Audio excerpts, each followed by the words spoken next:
In this video, I'll guide you through how to DocuSign an email step by step so you can quickly and securely get documents signed without any printing or scanning. By the end, you'll know exactly what to click, what to expect on screen, and how to avoid the most common mistakes people make when they're just getting started. First, open your email platform. This could be a web-based email like a browser version or a desktop or mobile app. The main thing is that you're logged into the account you want to send from because DocuSign will connect to this specific inbox.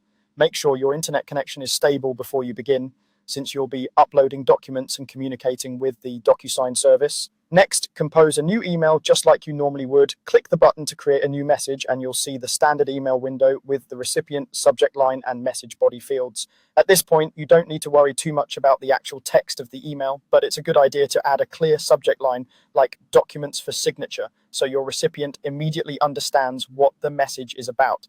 You can also type a short, polite note in the body explaining what the document is and that you're using DocuSign for the signature. Now, look for the DocuSign add-on or integration inside your email compose window. Depending on your email provider, this might appear as a small DocuSign logo, an add-ons or apps icon, or an option in a toolbar. Click on the DocuSign option, and if it's your first time, you may be asked to sign in to your DocuSign account or give permission for your email to connect to DocuSign. Follow the prompts on screen, and once it's connected, a DocuSign panel or window will appear guiding you through the rest of the process. With the DocuSign panel open, it's time to attach the document you want to be signed.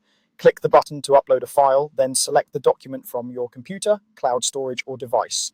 Common formats like PDF, Word, or certain image files are typically supported. After you upload, DocuSign will create a version of the document that you can prepare for signatures. Take a moment to confirm you've added the correct file, especially if you work with similar document names. After your document is attached in DocuSign, you'll need to add your recipient or recipients. In the DocuSign interface, you'll see fields where you can type in their email addresses and, optionally, their names. Double check the spelling of each address, because if an address is incorrect, that person will never receive the document. If more than one person needs to sign, add each one in the order you want them to receive and sign. DocuSign will route the document automatically according to that order.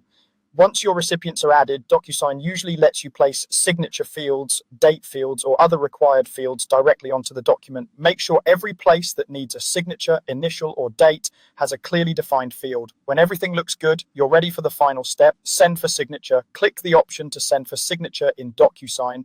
The system will attach the prepared document to your email and send it out to your recipients with the signing link included. Your recipients will receive an email inviting them to review and sign the document electronically, and you'll get notifications as they open, sign, and complete the process.